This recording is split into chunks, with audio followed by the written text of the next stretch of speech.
বন্ধুরা আমার, সবচেয়ে বেশি ধনী ব্যক্তি ছিলেন পৃথিবীর জমিনে। আমার নবীর উম্মতের মধ্যে সবচেয়ে বেশি ধনী ছিলেন হযরতে উসমান জিন নূরান রাদিয়াল্লাহু তাআলা আনহু। চিৎকার মেরে কি সুবহানাল্লাহ বলবেন না? আরো জোরে কোন না সুবহানাল্লাহ।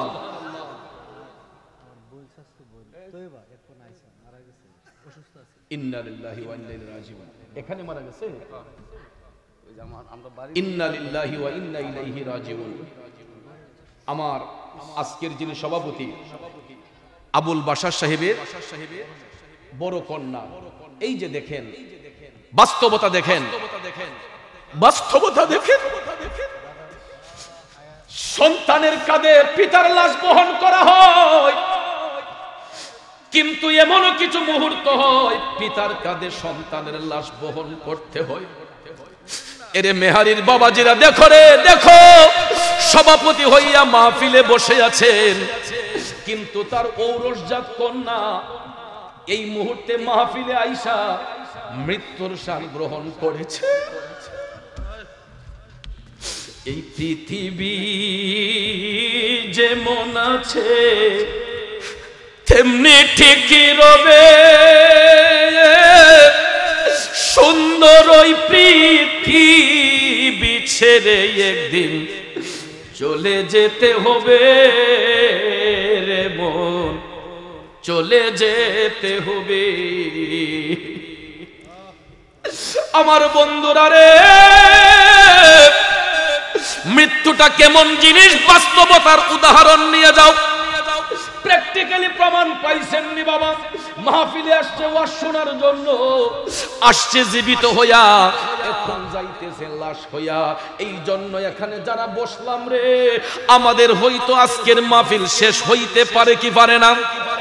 এই জন্য একটু মনোযোগ দিয়া বৈশা কিছু কথা শুনে যান ভাইয়েরা। এক সালেক মিয়া নামে আরেক ব্যক্তি সবসময় এখানে বসে থাকতো, পিসা বুজুরের মুরিদ, এই বছর দুনিয়াতে নাই। এভাবে ভালোবাসার মানুষগুলা সবাই একদিন চলে যাব, কথা কোন ঠিক কিনা? সব কিছু বিলীন হয়ে যাবে, কিন্তু দুইটা জিনিস সব সময় অমর থাকবে, একটা হলো নেক আমল আর একটা হলো আল্লাহর পথে দান।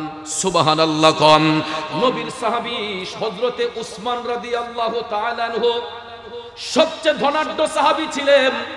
আমার নবীর উম্মতের মধ্যে সবচাইতে বড় ধনী সাহাবী ছিলেন হযরত উসমান রাদিয়াল্লাহু তাআলা আনহু। বাবাজিরা আমার, সহিহ মুসলিম শরীফের মধ্যে এইভাবেই riwayat খানা এসেছে। একটু মনোযোগ। ইসলামের প্রথম যুগে যখন মুসলমানদের সংখ্যা খুবই কম ছিল, আমার মদিনার কামলিওয়ালা নবী সত্যের দাওয়াত যখন দিতে গেলেন, আরব গোত্রের মানুষের মধ্যে মদিনাবাসীর কাছে যখন রাসূল সত্যের বাণী দিতে গেলেন, তখন দেখা যায় ভাইয়েরা আমার, রোম সাম্রাজ্যে কিছু কিছু ব্যক্তি ছিল, এরা আমার মদিনার কামলিওয়ালা নবীরে বেশি বেশি কষ্ট দিত। ইসলাম বিদ্বেষী রোম সাম্রাজ্যের যারা ছিল, এরা দয়াল নবীরে বেশি বেশি কষ্ট দিত, মুসলমানদেরকে নির্যাতন করত। ইসলামের প্রথম যুগে রাসূল সাল্লাল্লাহু আলাইহি ওয়াসাল্লাম কালেমার দাওয়াত যখন দিতে যান, তখন ওই সমস্ত কাফেররা আমার নবীজিকে আঘাত করার জন্য ষড়যন্ত্র করে। নাউজুবিল্লাহ কোন। সত্যের দাওয়াতে দিতেন নবীজি, আমরা সত্যের দাওয়াতে দিলে আল্লাহ পাক রাজি, আল্লাহকে রাজি করে সঠিক প্রেমিক হও, নবী তুমি আমার হয়ে যাও। আল্লাহ পাক যেন শেষ মোনাজাত পর্যন্ত আমাদের সকলকে ধৈর্যের সহিত বসার সুযোগ দান করেন। আমরা সবাই বলি আমিন।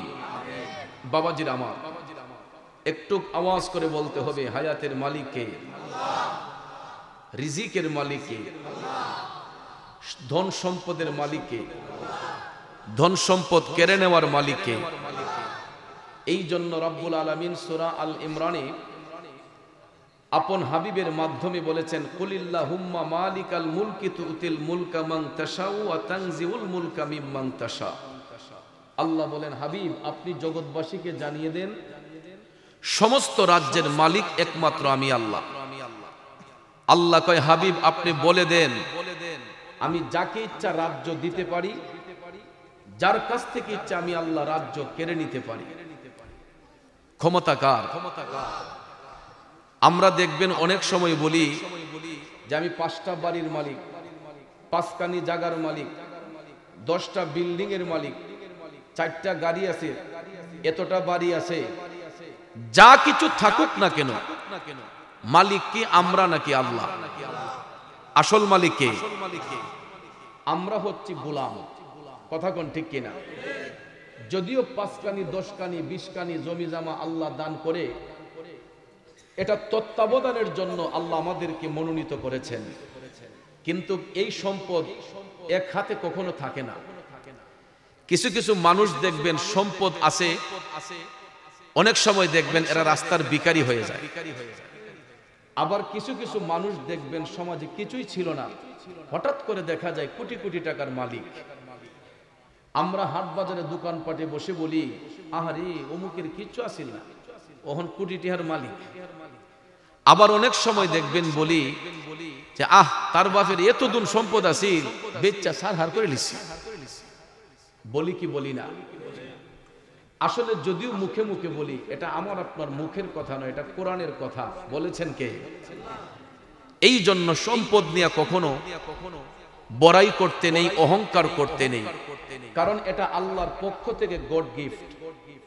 কিছুদিন থাকতে পারে, আবার চলেও যেতে পারে, ঠিক না ঠিক? যুবক ভাইয়ের আমার, এই জন্য আল্লাহ রাব্বুল আলামিন কোরআনুল হাকিমের সূরা বাকারার 262 নম্বর আয়াতে কারিমায় আমাদেরকে একটা শিক্ষা দান করেছেন। বিসমিল্লাহির রহমানির রহিম।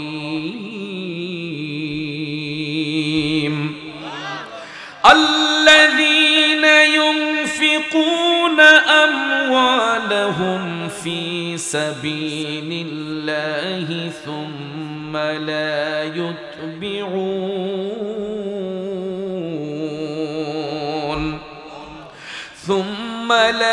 يتبعون ما أنفقوا منا ولا أذى لهم أجرهم عند ربهم। একটা জবান বন্ধ রাখবেন না, উচ্চ স্বরে বলুন আল্লাহু আকবার। ভাইয়ার আমার, বন্ধুরা আমার, আল্লাহ রাব্বুল আলামিন আপনাকে আমাকে শিখিয়ে দিয়েছেন, যারা আল্লাহর পথে নিজেদের ধন সম্পদ ব্যয় করে এবং যারা আল্লাহর পথে নিজের অনুগ্রহের কথা প্রকাশ করে, আল্লাহর কাছে যারা দান করার পরে এই অনুগ্রহের কথা স্বীকার করে, যারা কৃপণতা করে না, যারা অহংকার করে না, আল্লাহ রাব্বুল আলামিন তাদের জন্য উত্তম পুরস্কার নির্ধারণ করে রেখেছেন। ওয়ালা খাউফুন আলাইহিম ওয়ালা হুম ইয়াহজানুন।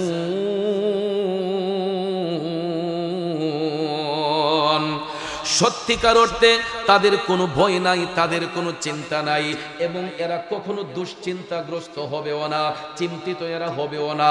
অর্থাৎ যাদের ধন সম্পদ অর্জন করার পরে এই ধন সম্পদ যারা আল্লাহর পথে খরচ করে এবং ধন সম্পদ নিয়ে কোনোদিন রিয়া করে না, অহংকার করে না, ফখর করে না, আল্লাহর দেওয়া সম্পদ আল্লাহর রাস্তায় যারা ব্যয় করে, আল্লাহ রাব্বুল আলামিন কয় আমি তাদের জন্য উত্তম পুরস্কার নির্ধারণ করে রেখেছি।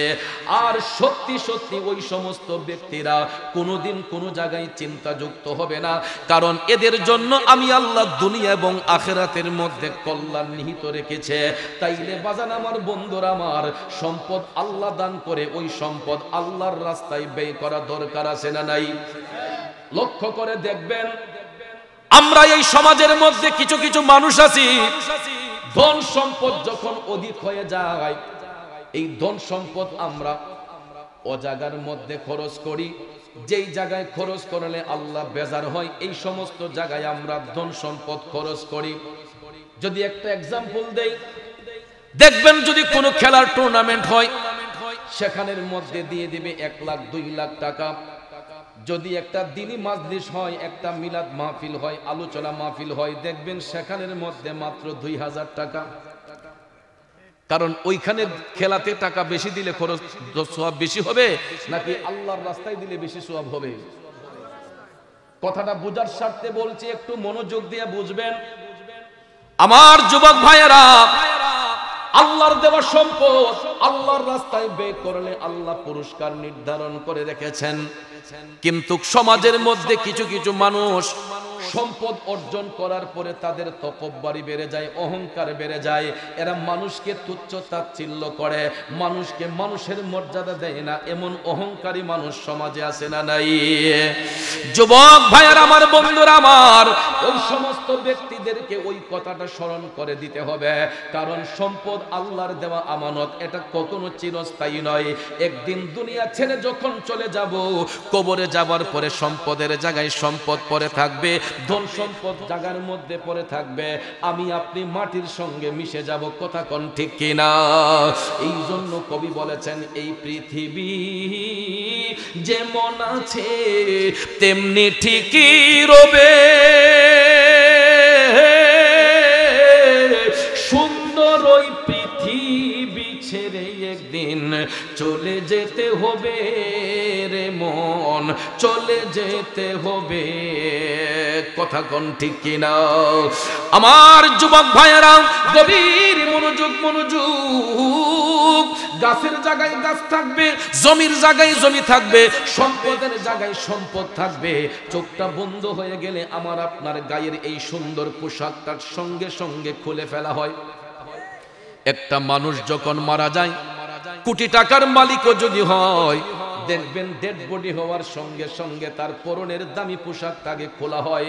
খোলার সঙ্গে সঙ্গে দেখবেন ওই ব্যক্তিকে জাজিম থেকে নামাইয়া শুকনা মাটির উপরে একটা চাটি বিছাইয়া মৃতদেহটাকে বালিশবিহীন রাখা হয়। তারপরে লক্ষ্য করে দেখবেন বালিশবিহীন রাখানোর পরে কয়েকজন স্বজনরা আইসা ওই লাশটা ধৌত করার জন্য একটা জায়গা নির্ধারণ করে। বাড়ির আঙ্গিনায় একটা জায়গায় লাশটা ধৌত করে এই মেহারির বাজার থেকে সাদা মার্কিন কাপড় কিনে আইনা, পুরুষ ব্যক্তি হলে 3 টুকরা মার্কিন কাপড়, মহিলা যদি হয় 5 টুকরা সাদা মার্কিন কাপড় দিয়া পেঁচাইয়া দেখবেন এমন একটা গাড়ির মধ্যে উঠানো হয়। ওই গাড়িটার কোনো ইঞ্জিন লাগে না, মোবিল লাগে না, তেল লাগে না, চার্জ দিতে হয় না। ওই গাড়িটার পার্কিং থাকে মসজিদের বারান্দার একটা সাইডে গো। ওই মসজিদের বারান্দায় গাড়ির পার্কিং থেকে গাড়িটা আইনা ওই মৃত ব্যক্তিকে গাড়ির মধ্যে উঠানো হয়। সম্পদ ব্যাংকে পড়ে থাকে, বাড়ির সম্পদ বাড়ি থাকে, মাত্র 3.5 টুকরো সাদা মার্কিন কাপড় পইরা ওই ব্যক্তিকে ইঞ্জিনবিহীন গাড়ির মধ্যে উঠানো হয়। 4 জন ড্রাইভার, এদেরও কোনো তেল মোবিল লাগে না, 2 চাক্কার উপর ভর কইরা ওই 4 জন ড্রাইভার চারপাশে যাইয়া খাটিয়াটা ওই গাড়িটা কান্দের মধ্যে নিয়া গাড়িটাকে একটা স্টেশনে পৌঁছানো হয়। এই এলাকার মধ্যে যদি কেউ মারা যায়, ওইদেরকে ওই গাড়ি দিয়া কেবিএম গুরুস্থানে গাড়ির পার্কিংটা বাইরে আমার পার্কিং এ নেওয়ার পরে সেখানে 3.5 হাত মাটির নিচে ওই মৃত ব্যক্তিকে শোয়াইয়া বিসমিল্লাহি ওয়া আলা মিল্লাতি রাসূলিল্লাহ বলে সুপর্দ কইরা দেখবেন বাঁশের চড়ার দিতে দিতে একজন একজন করে উঠে যায়। শেষ পর্যায়ে যখন পায়ের কাছে আসা হয়, তখন ওই ব্যক্তিটারও টান দিয়া উঠানো হয়। তখন দেখবেন কবরটা আস্তে আস্তে অন্ধকার হয়ে যায়। আরো ঘোর অন্ধকার করার জন্য দেখবেন এই কবরের উপরে বাঁশের চড়াটের উপরে একটা চাটি দেওয়া হয়। চাটি দেওয়ার পরে দেখবেন দুপাশ থেকে মাটিগুলা টাইনা টাইনা আনা হয়। তারপরে বন্ধুরে 2 পাশের মাটি দিয়া কবরটাকে একদম পরিপূর্ণ করে ঢাইকা ঘুরন্ধকার বানায়া 40 কদম দূরে আসার পরে দেখবেন জিয়ারতে দাঁড়াইয়া যায়। মুনাজাত করে স্বজনরা স্বজনদের বাড়িতে চলে যায়। পরিবারের সদস্যরা ঘরে আইসা বাবা হোক, মা হোক, বন্ধু হোক, বান্ধব হোক, একটু চোখের জল বিসর্জন দিয়া 1 দিন 2 দিন 3 দিন কান্না করার পরে দেখবেন সম্পদ নিয়ে ভাগাভাগি শুরু হয়ে যায়। সম্পদ নিয়ে ভাগাভাগি শুরু হয়ে যায়। বড় ছেলে কয় আব্বা থাকতে আমারে ওই জমিন দিছিল, মেজু ছেলে কয় আব্বা থাকতে আমারে এই চারা দিছিল, বড় ছেলে কয় আরে তোরা তো এখনো জন্মই হয় নাই, আব্বা তো ওইগুলা আমার নামে লেখা দিছিল। আব্বারে কবরে রাখতে দেরি হয়েছে, সম্পদটা ভাগাভাগি করতে দেরি হয় নাই। তাইলে বাজার কার জন্য সম্পদ রেখে যাব? সম্পদ যে রেখে যাবেন ওই সম্পদ নিয়ে তো সন্তানগুলা টানাটানি করবে। এই জন্য ভাইয়ের আমার, আল্লাহর হাবিব সাল্লাল্লাহু আলাইহি ওয়াসাল্লাম বলেছেন, ওই ব্যক্তিটা আল্লাহর কাছে সবচাইতে দামি যেই ব্যক্তি সিনার মধ্যে ইলম অর্জন করে, কোরআনের জ্ঞান যেই ব্যক্তি অর্জন করে, আর দিনরাত 24 ঘন্টা যেই ব্যক্তি কোরআনের চর্চা করে, আর আল্লাহর দেওয়া সম্পদ যারা দিনরাত 24 ঘন্টা আল্লাহর রাস্তায় ধন সম্পদ খরচ করে, ওই ব্যক্তিরা আল্লাহর কাছে সবচাইতে দামি হবে এবং আমার আল্লাহর কাছে সবচেয়ে বেশি উত্তম পুরস্কারের অধিকারী হবে ওই দুই শ্রেণীর ব্যক্তি। এক শ্রেণীর ব্যক্তি হলো যারা ইলম অর্জন কইরা সব সময় ইলম চর্চা করে, আর দ্বিতীয় ব্যক্তিটা হলো যারা আল্লাহর রাস্তায় সম্পদ ব্যয় করে। এদেরকে আল্লাহ রাব্বুল আলামিন এত পছন্দ করে, রাসূল মুসলিম শরীফের হাদিসে বলেছেন, বুখারী শরীফের মধ্যে এই হাদিসটা এসেছে, আল্লাহর হাবিব বলেছেন, এরা হাসরের মাঠে তাদের চেহারাটা উজ্জ্বল থাকবে, হাজার হাজার মানুষের ভিড়ে তাদের চেহারার মধ্যে নূরে ঝলঝল করবে। কারণ এদের মধ্যে লোভ ছিল না, এদের মধ্যে অহংকার ছিল না, এদের মধ্যে ফখর ছিল না। এই জন্য তাদের চেহারার মধ্যে নূরের ফোকাস লাইট বের হবে, ওই নূরে ঝলঝল করবে, আর ওই নূর যাদের চেহারায় চমকাবে এরা বিনা হিসেবে জান্নাতে চলে যাবে। এই জন্য ভাইয়েরা আমার, বন্ধুরা আমার, সবচেয়ে বেশি ধনী ব্যক্তি ছিলেন পৃথিবীর জমিনে আমার নবীর উম্মতের মধ্যে সবচেয়ে বেশি ধনী ছিলেন হযরতে উসমান জিন নূরান রাদিয়াল্লাহু তাআলা। চিৎকার মেরে কি সুবহানাল্লাহ বলবেন না? আরো জোরে কন্যা সুবহানাল্লাহ।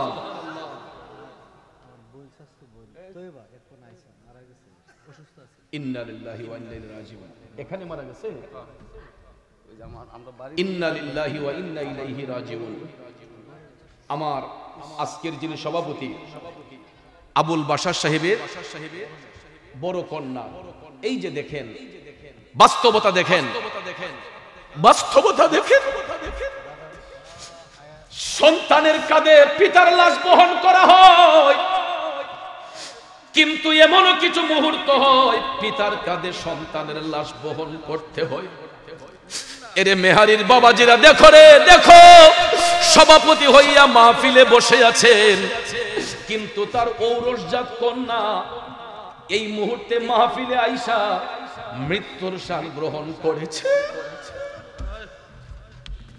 এই পৃথিবী যেমন আছে তেমনি ঠিকই রবে, সুন্দর ওই পৃথিবী ছেড়ে একদিন চলে যেতে হবে রে মন, চলে যেতে হবে। আমার বন্ধুরা রে, মৃত্যুটা কেমন জিনিস বাস্তবতার উদাহরণ নিয়ে যাও। প্র্যাকটিক্যালি প্রমাণ পাইছেন নি বাবা? মাহফিলে আসছে ওয়াজ শোনার জন্য, আসছে জীবিত হইয়া, এখন যাইতেছে লাশ হইয়া। এই জন্য এখানে যারা বসলাম রে, আমাদের হয়তো আজকের মাহফিল শেষ হইতে পারে কি পারে না। এই জন্য একটু মনোযোগ দিয়া বৈশা কিছু কথা শুনে যান ভাইয়েরা। এক সালেক মিয়া নামে আরেক ব্যক্তি সবসময় এখানে বসে থাকতো, পিসা বুজুরের মুরিদ, এই বছর দুনিয়াতে নাই। এভাবে ভালোবাসার মানুষগুলা সবাই একদিন চলে যাব, কথা কোন ঠিক কিনা? সব কিছু বিলীন হয়ে যাবে, কিন্তু দুইটা জিনিস সব সময় অমর থাকবে, একটা হলো নেক আমল আর একটা হলো আল্লাহর পথে দান। সুবহানাল্লাহ কোন। নবীর সাহাবী হযরতে উসমান রাদিয়াল্লাহু তাআলা আনহু সবচেয়ে ধনাঢ্য সাহাবী ছিলেন। আমার নবীর উম্মতের মধ্যে সবচাইতে বড় ধনী সাহাবী ছিলেন হযরত উসমান রাদিয়াল্লাহু তাআলা আনহু। বাবাজিরা আমার, সহিহ মুসলিম শরীফের মধ্যে এইভাবে রিওয়ায়াত খানা এসেছে, একটু মনোযোগ। ইসলামের প্রথম যুগে যখন মুসলমানদের সংখ্যা খুবই কম ছিল, আমার মদিনার কামলিওয়ালা নবী সত্যের দাওয়াত যখন দিতে গেলেন, আরব গোত্রের মানুষের মধ্যে মদিনাবাসীর কাছে যখন রাসূল সত্যের বাণী দিতে গেলেন, তখন দেখা যায় ভাইয়েরা আমার, রোম সাম্রাজ্যে কিছু কিছু ব্যক্তি ছিল এরা আমার মদিনার কামলিওয়ালা নবীরে বেশি বেশি কষ্ট দিত। ইসলাম বিদ্বেষী রোম সাম্রাজ্যের যারা ছিল এরা দয়াল নবীরে বেশি বেশি কষ্ট দিত, মুসলমানদেরকে নির্যাতন করত। ইসলামের প্রথম যুগে রাসূল সাল্লাল্লাহু আলাইহি ওয়াসাল্লাম কালেমার দাওয়াত যখন দিতে যান তখন ওই সমস্ত কাফেররা আমার নবীজিকে আঘাত করার জন্য ষড়যন্ত্র করে। নাউজুবিল্লাহ কোন সত্যের দাওয়াতে দিতেন নবীজি, আমরা সত্যের দাওয়াতে দিলে আল্লাহ পাক রাজি, আল্লাহকে রাজি করে সঠিক প্রেমিক হও, নবী তুমি আমার হয়ে যাও, আমি তোমার তুমি আমার, আমি তোমার তুমি আমার, একবার কথা দাও নবী তুমি আমার হয়ে। খারাপ লাগতেছে ভাইয়েরা, একটু মনোযোগ। ইসলামের প্রথম যুগে মুসলমানদের সংখ্যা কম, এই মুহূর্তে দেখা যায় কাফেররা ষড়যন্ত্র করে আমার রাসূলকে আঘাত করার জন্য। যখন মায়ার নবী দয়ার নবী বুঝতে পারলেন তখন ভাইয়েরা আমার কাফেরদের ভিড়ে, যিনি কালেমা পড়ে কাফেরদের সেই সীসা ঢালা প্রাচীরের ভিড়ে, তাদের শক্তির ভিড়ে যিনি কালেমা পড়ে মুসলমান হয়েছিলেন তিনি হলেন নবীর প্রিয় সাহাবী হযরতে উসমান যুন্নুরান রাদিয়াল্লাহু তাআলা আনহু, যিনি আমার নবীর কালেমা পড়ে মুসলমান হয়েছিলেন। এই জন্য ভাইয়ের আমার মায়ার নবী হযরতে উসমানকে খুব বেশি স্নেহ করতেন, মহব্বত করতেন। যখন ভাইয়ের আমার কাফেরদের অত্যাচার বেড়ে গেল আমার মায়ার নবী দয়ার নবী সবাইকে ডাক দিলেন, দিয়ে বলতেছেন তাদের তো মোকাবেলা করতে হবে, শত্রুরা তো আমাদের পিছু নিয়েছে, আমরা তো এর প্রতিবাদ করতে হবে, মোকাবেলা করতে হবে। এখন মোকাবেলা যে করবেন, মোকাবেলা করতে গেলে তো অস্ত্রের প্রয়োজন আছে, কথা কোন ঠিক না ঠিক? কারণ মুসলমানদের সংখ্যা কম, তারপরও দেখা যায় অন্যান্য ধর্মের লোকেরাও এরা মুসলমানদেরকে ঘৃণার চোখে দেখে, মুসলমানদেরকে ঘৃণার চোখে দেখে এরাও চায় না মুসলমানরা বহির্বিশ্বে আগায়া যাক, এরাও দয়াল নবীরে কষ্ট দিতেছে। তখন আল্লাহর নবী মুসলমানের সংখ্যা কম হলো সবাইকে ডাকলেন, আমার দিকে মনোযোগ, সবাইকে রাসূল ডাকলেন। ডাকার পরে বলতেছেন কাফেররা ষড়যন্ত্র করতেছে মুসলমানদেরকে কতল করার জন্য, হত্যা করার জন্য, যেইভাবেই হোক এদের মোকাবেলা করতে হবে। তখন আমার নবী আপনার নবী রাহমাতাল লিল আলামিন নবী সমস্ত সাহাবায়ে কেরামকে ডাকলেন। ডাইকা রাসূল বলতেছেন ও আমার সাহাবারা, আজকের এই দিনে যুদ্ধের মোকাবেলা করতে হবে। তখনকার যুদ্ধ যেটা হয়েছিল এটা মুতার যুদ্ধ। কিসের যুদ্ধ? মুতার যুদ্ধে আমার মায়ার নবী দয়ার নবী হযরতে উসমান রাদিয়াল্লাহু তাআলা আনহুকে একটা উপাধি দিয়েছিলেন। এই উপাধিটা হলো গানি। কি গানি শব্দের উপাধি দিয়েছিলেন। গানি শব্দের অর্থ ধনবান ব্যক্তি। সেটা কিভাবে রাসূল দিলেন দেখেন। আমার রাসূল তখন গ্রীষ্মকাল ছিল, তো গ্রীষ্মকালে আরববাসীরা খুব অভাবের মধ্যে থাকতো। আমাদের দেশও দেখবেন কিছু কিছু সিচুয়েশনে আমাদের ব্যবসা বাণিজ্য একটু মান্দা থাকে, আবার অনেক সময় ফসলাদির যখন সিজন থাকে না তখন দেখবেন অনেক সময় আমরাও অনেক সময় আর্থিক সংকটে পড়ে যাই, ঠিক কিনা কোন? কৃষক যারা এরা জমি জামার উপর নির্ভর, যদি ফসল ভালো না হয় কৃষকদের মন ভালো থাকে না। তো গ্রীষ্মকালে আরবীয়রা অভাবের মধ্যে থাকতো, তখন ওই মুহূর্তে মুতার যুদ্ধ সংগঠিত হবে। আমার মদিনার কামলিওয়ালা নবীজি ডাক দিলেন, ও আমার সাহাবারা, ইসলামের পক্ষে তোমরা দান সদকা করো। আজকের এই দিনে যে যত বেশি দান করবে হাসরের ময়দানে আল্লাহ তাআলা তাকে দ্বিগুণ পুরস্কার প্রদান করবে। এটা নবীর মুখের কথা, এটা কোনো হুজুরের কথা নয়, এটা নজরুল ইসলাম আশিকি সাহেবের কথা নয়, এটা আল্লামা তাহিরি সাহেবের কথা নয়, এটা মুরাদ চৌধুরীর কথা নয়, এটা যুক্তিবাদীর কথা নয়। এ বন্ধু, এটা নবীজির জবান মুবারকের কথা। মুতার যুদ্ধ সংগঠিত হওয়ার পূর্বে আমার মদিনার কামলিওয়ালা নবীজি সমস্ত সাহাবায়ে কেরামকে দানের হাত প্রসারিত করার জন্য যখন বললেন, যদিও অর্থ সংকট ছিল, গ্রীষ্মকাল ছিল, অনেকের মধ্যে অর্থ সামর্থ্য নাই, তারপরও রাসূল যখন আহ্বান আহ্বান করলেন। যার যার অবস্থান থেকে সবাই দান করতে শুরু করলেন, আপন আপন সম্পদ থেকে সবাই দান করতে শুরু করলেন।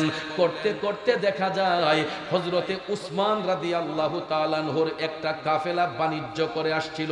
সুবহানাল্লাহ কোন উসমান রাদিয়াল্লাহু তাআলা আনহু ওই কাফেলা থেকে সর্বপ্রথমে তিনি 1000 উট এবং 100 ঘোড়া, 1000 স্বর্ণ মুদ্রা, তখনকার সময়ে 1500 বছর আগে হযরতে উসমান রাদিয়াল্লাহু তাআলা আনহু 1000 উট, 100 ঘোড়া, 1000 স্বর্ণ মুদ্রা নিয়া তিনি নবীজির কাছে মদিনা শরীফে বিরাট বড় এক মাঠ ভরে গেছে। এই দৃশ্য দেখে আমার দয়াল নবী মুস্কি মুস্কি হাসতেছেন। নবী যার উপর খুশি হইয়া যায় তার জীবনে আর কিছু লাগেনি, কথা কোন লাগেনি। এই জন্য আশেক কয় দুজাহানে কি যে হবে মোদের পরিচয়, প্রিয় নবীর গোলাম ছাড়া অন্য কিছু নয়, প্রিয় নবীর গোলাম ছাড়া অন্য কিছু নয়। ঠিক কিনা বলেন?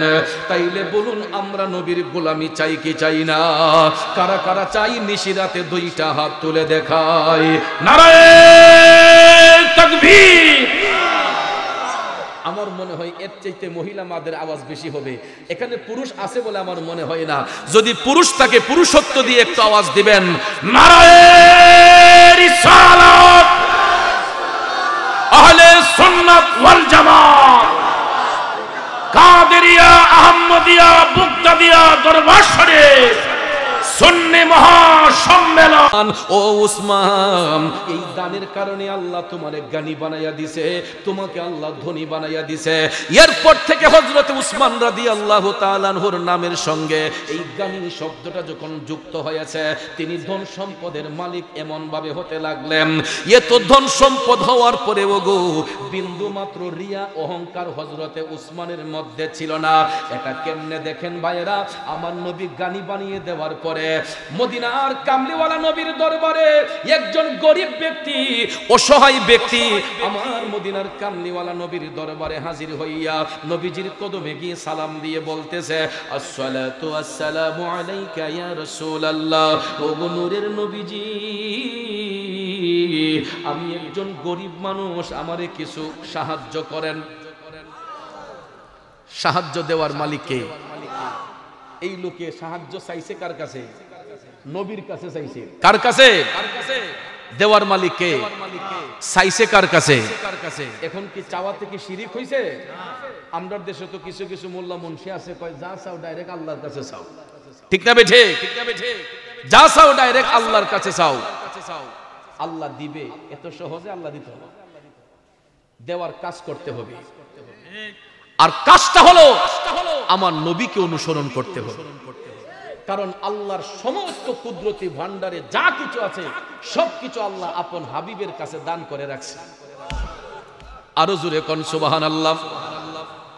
কবির মনোযোগ ভাইরা, ওই লোকটা দয়াল নবীর কদমে যাইয়া বলতেছে, নবী গো, আমি গরিব মানুষ, আমাকে কিছু সাহায্য দেন। আল্লাহর হাবিব সাল্লাল্লাহু আলাইহি ওয়াসাল্লাম তাকে দিতে পারতেন কিনা? নবীর কাছে কোনো কিছুর কমতি আছে? অভাব আছে? তারপর আমার নবী দেখেন উম্মতের ঈমান কিভাবে রাসূল পরীক্ষা করে। রাসূল ওই ব্যক্তিকে বললেন যে আমি এই মুহূর্তে তোমাকে কিছু দিতে পারছি না, তুমি আমার উসমানের কাছে যাও। দেখেন ঈমান কেমনে পরীক্ষা হয়। আমার দয়াল নবী ওই ব্যক্তিকে পাঠাইলেন হযরত উসমান রাদিয়াল্লাহু তাআলা আনহুর কাছে। ওই ভদ্রলোক হযরত উসমান রাদিয়াল্লাহু তাআলা আনহুর কাছে আসলো। আয়েশা দেখতেছে আমার ভাইয়েরা হযরত উসমান রাদিয়াল্লাহু তাআলা আনহু বালিমাখা খেজুরগুলা বালতির মধ্যে ধুইয়া ধুইয়া জমাইতেছেন। খেজুরের মধ্যে বালিমাখা, ওই বালিমাখা খেজুরগুলা হযরতে উসমান পানি দিয়ে ধুয়ে ধুয়ে তিনি এই খেজুরগুলা জমায়া রাখতেছেন। তখন লোকটা আয়েশা কিছু না বইলা এই দৃশ্য দেখা, কারে উসমান তো খুব কৃপণ মানুষ, কইতে তো খুব বখিল মানুষ, নাউজুবিল্লাহ কোন। তার ধারণা হলো যেই বেটা বালি মাখা খেজুর গুলা জমাইতেছে, এ বেটা নিজেই চলবো কেমনে, আমারই দিব কেমনে। তখন তার বিবেক এটা দিতেছে না যে উসমানের কাছে সে সাহায্য চাইবে। এই দৃশ্য দেখে এই ব্যক্তি চলে গেছে আবার রাসূলুল্লাহর কদমে গিয়ে বলতেছে, নবী গো, কার কাছে পাঠাইলেন? তে তো আমার চাইতে আরো বেশি কৃপণ। আমি তো মনে করি সে আমার চাইতে আরো বেশি কৃপণ, যে আমিও তো, আমার যদি এমন কিছু থাকতো আমিও ময়লা খেজুর পানির থেকে টুকাইলাম। নইলে আমি গিয়ে দেখি আপনার উসমানে খেজুর গোলা বালতির মাঝে মালি গোলা পরিষ্কার করে জমাইতেছে। আমার রাসূল মুস্কি হাসলেন, মুস্কি মুস্কি হাইসা তাকে আবার বললেন, তুমি আমার উসমানের কাছে যাও। যুবক ভাইয়ার আমার, এই কথা বলার সঙ্গে সঙ্গে গো ওই ভদ্রলোক আবার উসমান রাদিয়াল্লাহু তাআলা আনহুর বাড়ির আঙ্গিনায় আইসা সে দেখতেছে হযরত উসমান রাদিয়াল্লাহু তাআলা আনহু রুদ্রের মধ্যে তুলা শুকাইতেছেন। শিমুল তুলা চিনেননি? তুলা, গাছের তুলাগুলা তিনি শুকাইতে দিয়েছেন হযরত উসমান। এগুলা যে জাল দিয়ে যে ঢাইকা রাখছেন, দেখা যায় জালের ভিতরে ছিদ্র দিয়া তুলাগুলা উড়ে যাইতেছে। তখন হযরত উসমান উনি এইগুলা জমাইতেছেন। কি করতেছেন? ইনি জমাইতেছেন। এই দৃশ্য দেখে এখন আই খাই খাই রে, তে তো আরো খারাপ, তুলা উইরা যাইতেছে গা, সে কেমন বখিল, এই তুলাগুলা টুকাইতেছে আর এবারে আমার সাহায্য দিলাই। সে এই দিনও বিশ্বাস করে না, ভাবছে যে উসমান রাদিয়াল্লাহু তাআলা আনহু তার চাইতে আরো বেশি গরিব, কৃপণ। সে কয়, যদি আমার তো এমন থাকতো জীবনে কি তুলা আমি টুকাইলাম হইলে, আমার তো এমন নাই দিকে নাই থাকলে তো আমি ওইটা করলাম। নইলে উসমান গা তুলা টুকাইতেছে, এ গেছে গা নবীজির কদমে গিয়ে বলতেছে, ইয়া রাসূলুল্লাহ, সে তো খুব কৃপণ, উসমান তো খুবই কৃপণ। রাসূল বললেন, কি কয়? সে তুলা জাপ দিয়া রাখছে, ইডা বাতাসে উড়াইতেছে, দেখা যায় ইডারে আবার টুকাইতেছে। আমার দয়াল নবী মুস্কি মুস্কি হাসতেছেন। সুবহানাল্লাহ কোন। যুবক ভাইয়ারা আমার, ওই লোককে নবীজি আবার বললেন, তুমি আমার উসমানের কাছে আজকেও যাও। ওই ব্যক্তিটা হযরত উসমান রাদিয়াল্লাহু তাআলা আনহুর কাছে আসলো। আয়েশা দেখতেছে হযরত উসমান রাদিয়াল্লাহু তাআলা আনহু ওনার কর্মচারীদেরকে বকাঝকা করতেছেন। কারণ হলো এরা লেমের মাঝে যে সলিতা, কুপির মাঝে যে সলিতাটা, এই সলিতাটা বাড়াইয়া দিছে। তো সলিতা যখন বাড়াইয়া দেয় তেল একটু বেশি খরচ হয়, ঠিক না? এরা যখন সলিতা বাড়াই দিছে উসমানের কর্মচারীরা, তখন আগুন ধাউ ধাউ করে জ্বলতেছে, বেশি আলো হয়ে গেছে। তখন হযরত উসমান ওনার কর্মচারীদেরকে ধমক দিতেছেন যে তোমরা এত অপচয় করতেছে, কোনো এটা কমাইয়া দাও। হে আয়া এই বই উকায় দিকে লাইছে, শাহিদ আলাইছি রে, কয় আলু যত হয় তত বালা, উসমান কেমন কৃপণ, কয় সলিতা দিকে একটু বাড়াই দিছে, এর লেগা তার এই কর্মচারীরে বকতাছে আর এবারে আমারে দান করে নিব। সে ওই দিনও উসমান রাদিয়াল্লাহু তাআলা আনহুর কাছ থেকে চলে গেছে নবীজির কদমে গিয়া কয়, ইয়া রাসূলুল্লাহ, এত কৃপণ মানুষ আমার জীবনে দেখছি না। নাউজুবিল্লাহ কোন না, যে আপনার উসমানে সলিতা দিকে বাড়াই দিছে, তার কর্মচারীরা এরা ধমকাইতেছে, এটা কে লাগে বাড়াই দিছে। আমার রাসূল মুস্কি হাইসা তাকে বললেন, তুমি আমার উসমানকে গিয়া সালাম দাও। সত্যি সত্যি আবার চতুর্থ দিন ওই ব্যক্তি উসমান রাদিয়াল্লাহু তাআলা আনহুর কদম মুবারকে আয়েশা সালামটা দেওয়ার সঙ্গে সঙ্গে হযরত উসমান সালামের জবাব দিয়া বললেন, ভাই একে একে 3 দিন আসলেন, একটা দিনও তো আমার সঙ্গে কথা বললেন না। আমি তো আপনাকে যখন তাল্লাশ করি খুঁজে পাই না, আপনাকে তো অবশ্যই আমার দিনের নবী পাঠিয়েছেন। সে অবাক হয়ে গেছে, আপনি জানেন কেমনে? নবী যে আমারে পাঠাইছে আপনি জানেন কেমনে? আমার রাসূল গায়েবের খবর দেনেওয়ালা, ঠিক না বেঠিক? হযরত উসমান জানতে পারেন কি পারেন না? জানাইছেন কে?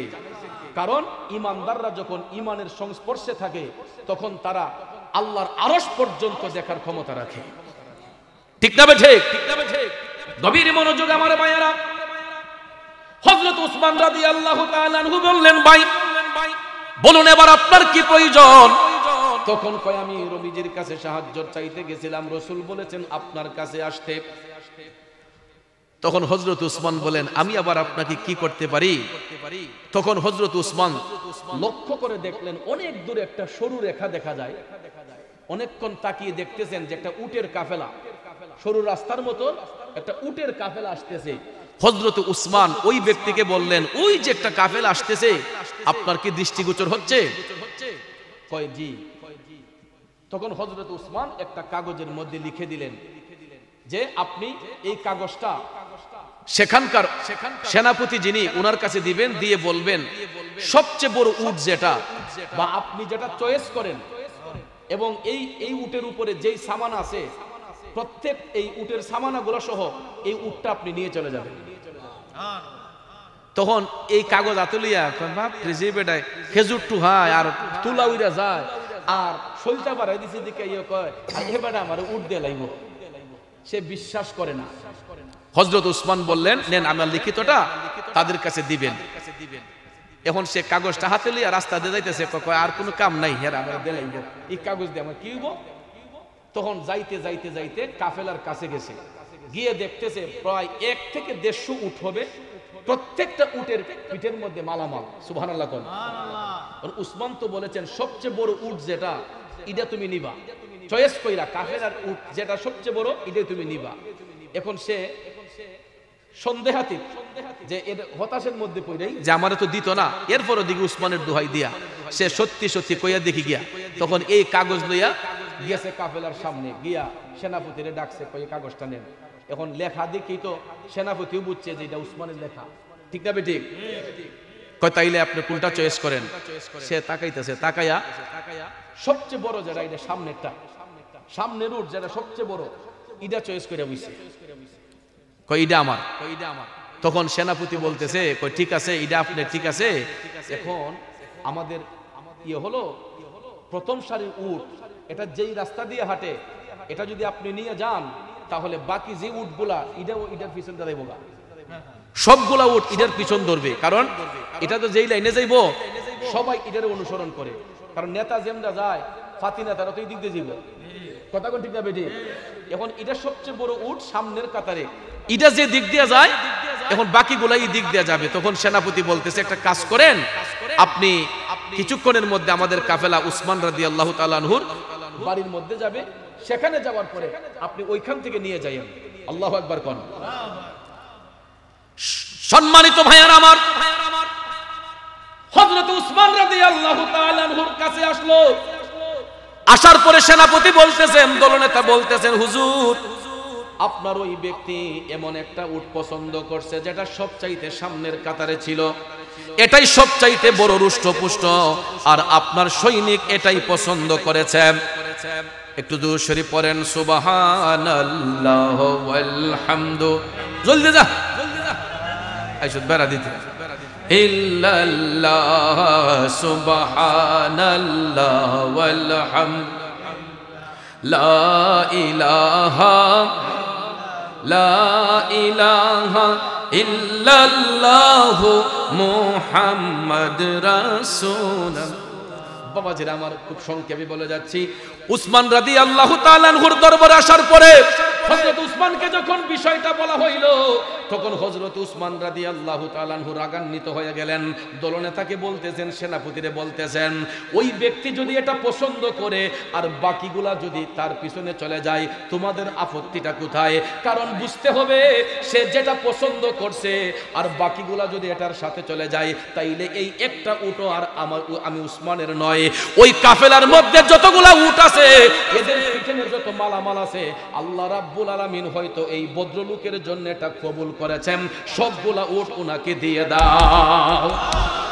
আরো জোরে কন্যা সুবহানাল্লাহ। এমন দানশীল সারা পৃথিবীটা ঘুরে দেখেন চাল একজন আসেনি, সারাটা পৃথিবী ঘুরে দেখেন এমন একজন দানশীল আসেনি। তাইলে চিন্তা করেন আল্লাহ রাব্বুল আলামিন হযরত উসমানকে সম্পদ দিবেন নাকি আমাদেরকে দিবেন? আমরা তো সম্পদ পাইলে ইস্তারি দিয়া টেহাডি বহড় রাখি, আর সিরা ফারার টাকা যেটা এটা মসজিদ মাদ্রাসা চালাই দিই, কথা কোন ঠিক কিনা? ভাইয়ার আমার, আল্লাহর পথে দান করলে সম্পদ বৃদ্ধি হয়, আল্লাহর পথে দান করলে আত্মা শুদ্ধ হয়, আল্লাহর পথে দান করলে বিপদ আপদ দূর হয়। এটা কেমনে? একটা ঘটনা বলে শেষ করে দেব, খারাপ লাগবে আপনাদের? মনটা আমারও খারাপ, কারণ দুঃসংবাদটায় আমার ভাইয়ের মনটাও আপসেট, কারণ তাদের পরিবারের একজন সদস্য, ঠিক কিনা কম? তো এই কথাটা বলে শেষ করে শুনেন। বাদশাহ সুলাইমান আলাইহিস সালাম তিনি যখন বিশ্ব পরিচালনা করতেন, উনার জামানায় উনার এলাকায় এক মনোযোগ, বাদশাহ সুলাইমান আলাইহিস সালামের জামানায় উনার এলাকায় এক ব্যক্তির বাড়ির সামনে একটা গাছ আছে,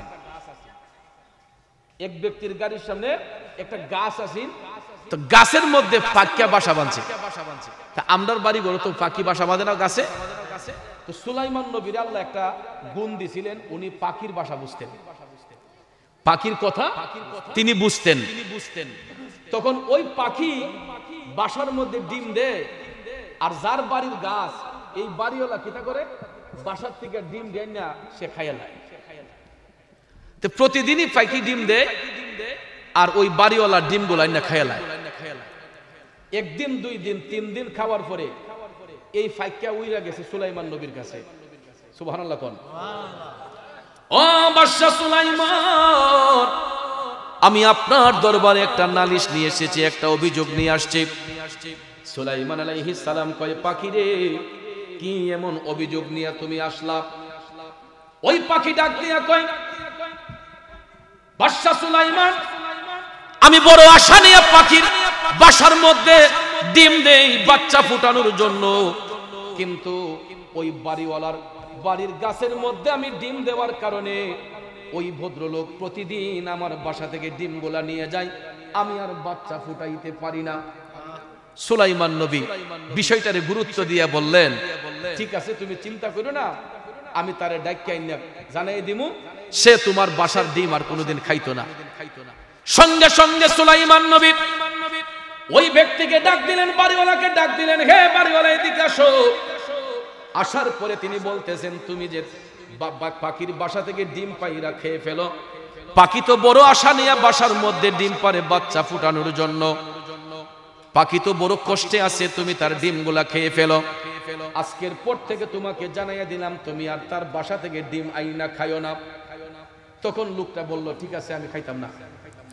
কয়াশাইরা সুলাইমান আলাইহিস সালামের কাছ থেকে যখন আসছে, তখন বাড়িতে আওয়ার পরে তার তো নজর গাছের উপরে। কথা কোন ঠিক কিনা? তার নজর গাছের উপরে, যে পাখির ডিম পারলে খাই দিব। সুলাইমান নবী কইছে, সমস্যা কি? এখন দেখা যায় দ্বিতীয় দিন আবার এই পাখি ডিম দিছে বাসার মধ্যে, কিন্তু সে আইনা ডিম গুলা খাইয়া ফেলে। পাখি আবারও ব্যথিত হইয়া সুলাইমান নবীর কাছে আসলো, হুজুর, আপনি কেমন বিচারক, কি বিচার করলেন? এই ব্যক্তি তো আমার বাসা থেকে আজকেও ডিম নিয়ে খেয়ে ফেলছে। তখন সুলাইমান নবী বিষয়টা গুরুত্ব সহকারে বুঝতে পারলেন। সঙ্গে সঙ্গে সুলাইমান আলাইহিস সালাম একটা জিনকে ডাক দিলেন। ডাক দেওয়ার সঙ্গে সঙ্গে জিন আইসা হাজির হয়ে গেল। হাজির হওয়ার পরে সুলাইমান নবী জিনকে ডেকে বলতেছেন, তুমি একটা কাজ করতে হবে। কই হুজুর, কি কাজ? তখন জিনকে সুলাইমান নবী বললেন যে এই পাখি বাসার মধ্যে ডিম দেয় খুব আশা নিয়া বাচ্চা ফুটানোর জন্য, কিন্তু বাড়িওয়ালা বাসা থেকে ডিম গুলাই না খাইয়া ফেলে, সে আর বাচ্চা ফুটাইতে পারে না। হুজুর, আমি কি করতাম? তখন জিনকে সুলাইমান নবী বললেন, সে যদি আজকে গিয়ে আবার গাছের মধ্যে উঠে, তুমি গাছের উপর থেকে হেরে এমন একটা আছাড় দিবা যাতে হে আর কোনোদিন গাছ বাইতে না পারে, আর কোনোদিন যাতে গাছ বাইতে না পারে। জিন কই, হুজুর ঠিক আছে, আমি আপনার আদেশ পালন করব। সত্যি সত্যি সত্যি পরের দিন জিন গিয়া গাছের মধ্যে বসে আছে। এবার ওই ব্যক্তি পাখির বাসা থেকে ডিম আনবে, প্রস্তুত নিচ্ছে। এমন সময় দেখা যায় গাছে উঠার আগ মুহূর্তে তার দরজার সামনে একজন ভিক্ষুক আইসা ভিক্ষার জন্য হাঁক দিছে। তখন ওই ব্যক্তি ঘরের মধ্যে ঢুইকা ভিক্ষুককে কিছু খাবার দিছে। কি দিছে? ভিক্ষুককে কিছু খাবার দিছে, পেট ভরাইয়া কিছু খাওয়াইছে। খাওয়ানোর পরে ওই ভিক্ষুকের হাতে আবার কিছু অনুদান দিছে, সম্পদ দিছে, কিছু দান সৎকার করছে ভিক্ষুকরে। করার ফলে এই জিন সে এখান থেকে পলায়ন করছে। তখন ওই ব্যক্তি আবার গাছের মধ্যে উঠা পাখির বাসা থেকে ডিম আইনা খাইয়া ফেলছে। পাখিটা আবার উড়ে উড়ে সুলাইমান নবীর কাছে আইসা কই, বাদশা সুলাইমান, আমি আর কত সহ্য করব? আপনি কেমন বিচার করলেন? আপনি না জিনকে আদেশ করলেন, কিন্তু দেখা যায় আজকেও সে আমার বাসা থেকে ডিমগুলা নিয়ে খেয়ে ফেলছে। এই কথা শোনার পরে সুলাইমান নবী পাখির মুখের কথা শুই না রাগান্বিত হইয়া জিনকে ডাক দিলেন, হে জিন তুমি কোথায় আসো তাড়াতাড়ি। জিন সঙ্গে সঙ্গে হাজির হইয়া গেল। সুলাইমান নবী জিনকে বলতেছেন, তুমি করলা কি? তোমারে বললাম কি, তুমি করলা কি? তোমাকে না বলছিলাম তাকে গাছ থেকে আছাড় দিয়ে ফালানোর জন্য, ধাক্কা দিয়ে ফালানোর জন্য, তুমি এই কাজ করো নাই কেন? তখন জিন বলতেছে, হুজুর আমি যখন গাছের আগার মধ্যে বসে আছি, ওই ব্যক্তি যখন গাছের মধ্যে উঠবে আমি তাকাইয়া দেখলাম তার দরজার সামনে একজন ভিক্ষুক ভিক্ষার জন্য হাঁক দিছে। ওই ব্যক্তি ঘর থেকে ভিক্ষুকরাই না কিছু খাবার দিছে, আবার তাকে কিছু দান করছে। আর ওই মুহূর্তে সঙ্গে সঙ্গে ভিক্ষা দেওয়ার ফলে সে যখন গাছে উঠবে, আমি যখন তাকে ধাক্কা দেব, পূর্ব এবং পশ্চিম প্রান্ত থেকে দুইজন ফেরেশতা আইসা আমার এমন একটা ধাক্কা মারছে হুজুর, আমাকে পৃথিবীর এক প্রান্ত থেকে আরেক প্রান্ত নিয়ে ফালাইয়া দিছে। ওই কথাটা সুলাইমান নবী শোনার সঙ্গে সঙ্গে বাড়িওয়ালাকে ডাক দিলেন। ডাক দেওয়ার পরে তিনি বলতেছেন, হে বাড়িওয়ালা, তুমি একাধারে অন্যায় করেছিলাম, পাখির বাসা থেকে ডিম খাইছো, আমি না করার পরও খাইছো, আমি তোমাকে আজকে এমন শাস্তি দিলাম হইলে, আমি তো জিনকে নির্দেশ দিয়েছিলাম তোমাকে ধাক্কা দিয়া গাছ থেকে ফেলার জন্য, কিন্তু তোমার নসিব বড় ভালো, তুমি গাছে উঠার আগ মুহূর্তে তোমার দরজার সামনে ভিক্ষুক আসছিল, তুমি ভিক্ষুকরে ভিক্ষা প্রদান করেছিলে, তাকে কিছু টাকা দিয়েছিলে, যেই কারণে আল্লাহ রাব্বুল আলামিন তোমার এই দানকে পছন্দ করছে, কবুল করছে, এই জন্য দুইজন ফেরেশতা জিনকে ধাক্কা দিয়া পৃথিবীর এক প্রান্তে ফেলে দিয়েছে। যে ওই ব্যক্তি বাড়িওয়ালা যখন এই কথা শুনলো, সে টপ টপ করে চোখের পানি চাইরা কান্না শুরু করে দিল, যে এত বড় বিপদ, আমি ভিক্ষুকরে সামান্য খাবার দেওয়ার কারণে এত বড় বিপদ থেকে আমার আল্লাহ আমারে বাঁচাইয়া দিছে। ওই বাড়িওয়ালা টপ টপ করে চোখের পানি ছেড়ে কান্না শুরু করে দিয়া বলতেছে, হুজুর ও বাদশা সুলাইমান, আমি ওয়াদা করতেছি আজকের পর থেকে আমি কোনোদিন শুধু এই গাছ নয়, অন্য কোনো গাছ থেকেও পাখির বাসায় ডিম দিলে আমি আজকের পর থেকে কোনোদিন পাখির বাসা থেকে ডিম মাইনা খাইব না। জোরে জোরে কি সুবহানাল্লাহ বলবেন না? বাবাজি, দানের ফজিলত আছে না নাই? আমি আপনি তো এরকম অন্যায় করি না, বহু অন্যায় জীবনে করছি। ভিক্ষুকরে সামান্য ভিক্ষা দেওয়ার কারণে, তাকে একটু পেট ভরে খাওয়ানোর কারণে ওই বাড়িওয়ালা এত বড় বিপদ থেকে বেঁচে গেল। তাইলে বোঝা গেল আল্লাহর পথে যারা খরচ করে, আল্লাহর পথে খরচ করলে আল্লাহ বিপদ মুক্ত করে। কথা কোন ঠিক কিনা? এটার বাস্তব প্রমাণ আমি নিজে, বাস্তব প্রমাণ আমি নিজে।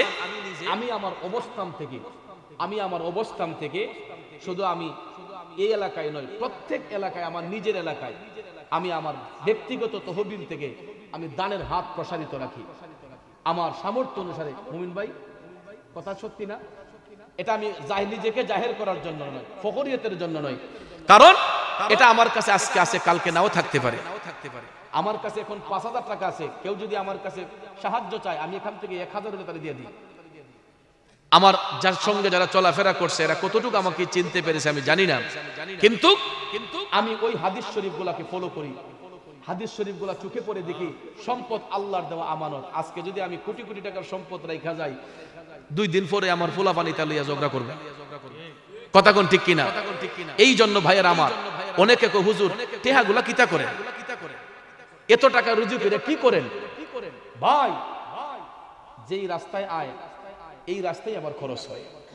যার আয় যেমন ব্যয়টাও এরকম। কথা কোন ঠিক না ঠিক? যেই ব্যক্তির আয় যেমন তার ব্যয়টাও এই রকম। এই জন্য ব্যয় করতে গিয়ে কৃপণতা করবেন না, আবার খরচ করতে গিয়ে অপচয় করেন না। অপচয়কারীকে আল্লাহ পছন্দ করে না। হযরত উসমান রাদিয়াল্লাহু তাআলা আনহু ওনার কর্মচারীদেরকে বকলেন, কেন এরা অপচয় করছিল, যে আল্লাহ দিছে দিকে আমি এটা অপচয় করব না। অপচয়কারীকে আল্লাহ পছন্দ করে না।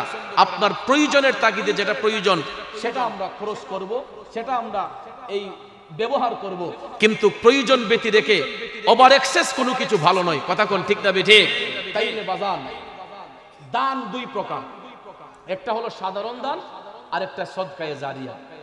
সাধারণ দান আর একটা সদকায়ে জারিয়া। আল্লাহর পথে যারা দান করে, যেমন মসজিদ, মাদ্রাসা, এতিমখানা, মাহফিল, এবারে খানকা, এইগুলাতে যারা মুক্ত হস্তে দান করে এই দান সম্পর্কে রাসূল হাদিস শরীফে বলেছেন যে বুখারী শরীফের হাদিসে আমি যেটা আগে বললাম যে দুইজন ব্যক্তিকে, দুই শ্রেণীর মানুষকে আল্লাহ তাআলা হাসরের ময়দানে পুরস্কৃত করবেন। এক শ্রেণীর মানুষ হলো যারা এলেম অর্জন করে আর দিন রাত 24 ঘন্টা এলেমের চর্চায় মগ্ন থাকে, আর আরেক শ্রেণীর ব্যক্তি হলো যাদেরকে আল্লাহ সম্পদশালী বানাইলো, এই সম্পদ থেকে যারা তাদের প্রাপ্য সম্পদ আল্লাহর পথে সব প্রতিনিয়ত ব্যয় করে, ওই সমস্ত ব্যক্তিদেরকে আল্লাহ হাসরের ময়দানে পুরস্কৃত করে। তাইলে বাজান বাবাজিরা আমার, আমরা আমাদের দানের হাতকে প্রসারিত করব, শুধু এখানে নয় সর্বমহলে, নিজের পরিবারে, নিজের মহল্লায়, নিজের পাড়ায়, যার যার অবস্থান থেকে আপনারা সহযোগিতা করবেন। ভিক্ষুককে ভিক্ষা দিবেন, কোনো মানুষ সাহায্য চাইলে তাকে ফিরাইয়া দিবেন না। অনেক সময় আমরা দেখবেন কোনো মানুষে তাড়াইয়া দেই, যাও সরো এখান থেকে, যাও ডিস্টার্ব করো না, এরকম ভাবে আমরা করি। এটা কিন্তু ভালো না। আপনার যদি দিতে নারাজ হন, আপনি তাকে বিনয়ের সহিত বলবেন যে ভাই আল্লাহর রাস্তায় ক্ষমা করেন, বিনয় হইয়া, দমক দিয়া না, বিনয় হইয়া। যদি পকেটে টাকা না থাকে, বিনয়ের সহিত যে ভাই আমার আল্লাহর রাস্তায় ক্ষমা করেন, তখন পাগলও দেখবেন বুঝবো। আর থইয়া না দিলে আল্লাহ নারাজ হয়। এই জন্য পকেটে 5 টাকা আছে, ভিক্ষুক যদি চায়, 8 আনা হইল, 5 টাকা 1 টাকা হইল, তাকে দান করবেন, অসহায়দেরকে দান করবেন। দানে সম্পদ বৃদ্ধি হয়, দানে সম্পদ পবিত্র হয়। আমরা অনেক সময় দেখা যায় এই একজন আরেকজনকে এনকার করি, রাস্তার পাগলদেরকে এনকার করি। একটা বাস্তব কথা বইলা একটু জিকির করব, শুনতে রাজি আছেন নি? 2011 সাল সম্ভবত, 2011 সাল এও আমি আপনাদের পার্শ্ববর্তী নবীনগর থেকে না কোন কসবা থেকে মাহফিল কইরা বাড়ির উদ্দেশ্যে রওনা হইছি। রাত্রে 2:30 থেকে 3টা হবে, ব্রাহ্মণবাড়িয়া বিশ্ব রোড খাজা গরিবে নেওয়া সিএনজি পাম্পে, 2011 সালে সম্ভবত। আমি গ্যাস নিতাম গেছি গাড়ির, হঠাৎ করে দেখি একটা পাগল, পিছনে একটা সালা, এই বস্তা মানে তার কান্দের মাঝে গাইড, তো আইয়া আমারে কয় 10টা টাকা দে। পাগলে 10টা টাকা দে, কইতে না কইতে আমিও উদার মনে তারে 10টা টাকা দিছি। তা পয়লা বাসকে 20 টাকা দিতাম নি, আবার কই না 10 টাকা চাইছি, 10টি হই দেই, 10 টাকা দিছি। দিতে না দিতে এই পাগলটা কি করছে, একটা গুরুন্টি দিছে। আমি গাড়ির গ্যাস লইতে একটা গুরুন্টি দিয়ে ওই আমার আইনা মুট কইরা একটা টাকা মানে বান্ডিল করা ছোট্ট, মানে আমি আজ পর্যন্ত খুলছি না, দেখছিও না। 11 সালে দিছিল যে এখন পর্যন্ত যেমনি দিছি এটা এমনি রইছে। সম্ভবত 3 থেকে 350 টাকা হবে, উপরে টাকাটা 100 টাকার নোট দিছি। 10 টাকা আমারে কতগুলা টাকা দিয়া এটা করলাম, খরচ করিস না, রাখিয়া দে, খরচ করিস না, রাখিয়া দে কইয়া দৌড় মেরে গেছে। আমি মনে 10টা চক্কর দিছি বিশ্ব রোডের এলাকায়, এই পাগল আর বিশ্বে পাই নাই নাই নাই নাই নাই। আইজও পর্যন্ত বিশ্ব রোড গিয়া বইলে মাঝে মাঝে তারে খুঁজি কই, এই লোকটারে আমি দেখি, কিন্তু আজও পর্যন্ত প্রায় যুগ পার হয়ে গেছে, এই লোক আমার চোখের সামনে আর পড়তেছে না। কিন্তু টাকাগুলা যেমনি দিছে, যেইভাবে দিছিল এইভাবেই আমি রাইখা দিছি। আর এইগুলা, এই টাকাটা আমার ব্যাগে থাকার ফলে আমি দেখছি আল্লাহ তাআলা, আমি জিরো আসলাম, আমার হিরো বানাই দিছি। আল্লাহ প্রচুর সম্পদ আমাকে দান করছে, আর চেষ্টা করি আল্লাহর পথে কিছু খরচ করার জন্য। ভাই, তো আপনাদেরকে বলবো, যেটা আমি অহংকার রিয়া করে বলি না, যে সম্পদ আল্লাহর দেওয়া আমানত, এটা আজকে আছে কালকে নাও থাকতে পারে। তো এই জন্য সম্পদটারে আল্লাহর পথে ব্যয় করবেন, আর ব্যয় করতে গিয়া নিজের আত্মাটারে শুদ্ধ রাখবেন। আমাদের দেশে কিছু কিছু দানকারীকে আল্লাহ পছন্দ করে, যারা দান করার পরে নিজেকে অহংকারী দেখায়, মানে ফখরিয়ত দেখায়, তাদের দান আল্লাহর কাছে গ্রান্টেড হয় না। আর সম্পদ অর্জন করার পরে যাদের মধ্যে নমনীয়তা থাকে, বিনয়িতা থাকে, আল্লাহ তাআলা তাদেরকে পছন্দ করে। তো এই পছন্দনীয় কিছু কিছু মানুষ আজকের এই মাহফিল থেকে আমি খুঁজতে চাই, দেখতে চাই। কারণ আমি এই মেহারি গ্রামের মানুষের সাথে চলতে চলতে আমি প্রায় 1.5 যুগের উপরে আপনাদের এই এলাকার মধ্যে চলাফেরা করি। যেই বাচ্চাগুলা ছোট ছোট ছিল, এরা এখন অনেক বড় হয়ে গেছে। যেই ছেলেগুলা অনেক ছোট ছোট ছিল, মেহারি এসে দেখছি এই ছেলেগুলা অনেক বড় হয়ে গেছে। বাস্তবতা যেমন আমার হামজালা, আমার ওলি, এই যে হুজাইফারা, এই ছেলেগুলা একদম ছোট ছোট ছিল। আমি যখন প্রথম মেহারি গ্রামে আসি, বাচ্চা ছেলে আছিল এগুলা, মাশাআল্লাহ এরা অনেক বড় হয়ে গেছে। এরকম ভাবে অনেক ছেলেগুলা আমার হাতে বড় হয়েছে এই মেহারি গ্রামে। এই জন্য অনেকে হুজুর অন্য জায়গা দিতে হয় না, মেহারি দিয়ে বেশি বেশি দেখি আপনাদের অনেক মানুষে কয়। আসলে এই মেহারি গ্রামে আসতে আসতে এখন আমার কাছে লাগে যে প্রত্যেকটা গরুই মনে আমার, বাড়ি ঘরগুলো আমার আপন মনে হয়, মেহারির মাটি দেওয়ারা আমার আপন মনে হয়। আমি প্রত্যেক মাহফিলেই বলি, গত বছরও বইলা গেছিলাম যে আমি আমার পরিবারও বইলা রাখছি যে আমি যদি কোনোদিন মারা যাই, আমার মেহারির মানুষ যৎকার নাইব, তোমরা যদি 2 দিন আমার লাশ রাখন লাগে রাখবা, এরপর আমার দাফন করে না। আমার মেহারির মানুষ আসলে পরে আমার দাফন কইরো, আমার পরিবারে বইলা রাখছি। তো ভাই, কারণ আপনাদের সাথে চলাফেরা কইরা এমন একটা আন্তরিকতা হইছে, আমি কোনো সময় কোনো অনেক বাজারে বসি না, কিন্তু এলাকায় আসলে মেহারি বাজারে সময় দিই, প্রায় সময় চা নাস্তা করি, অনেকের লইয়া কথাবার্তা বলি। কারণ এই যে একটা আন্তরিকতা, মহব্বত, ভালোবাসা, এটাই কিন্তু আমি চেষ্টা করি যে এই এলাকায় যদি কোনো কাফন দাফনের সুযোগ হয় আমি থাকার চেষ্টা করি, জানাজা যদি থাকে চেষ্টা করি থাকার, বেশি দূরে না থাকলে এলাকায় থাকলো, আমার বাড়িতে থাকলো আমি চলে আসি। তো আমিও এটা আশাবাদী যে আমি মরলেও আমার বিশ্বাস যে মেহারির মানুষগুলো অন্তত আমার শেষ বিদায়টাকে দিয়েইব। তো এই জন্য মেহারির মানুষগুলাকে আমি খুব আপন মনে করি বিদায় আমার ভাই আলহাজ নজরুল ইসলাম আশিকি সাহেব আমার ফ্যামিলির সদস্যের মতন, আর আমারে মহব্বত করেন, ভালোবাসেন।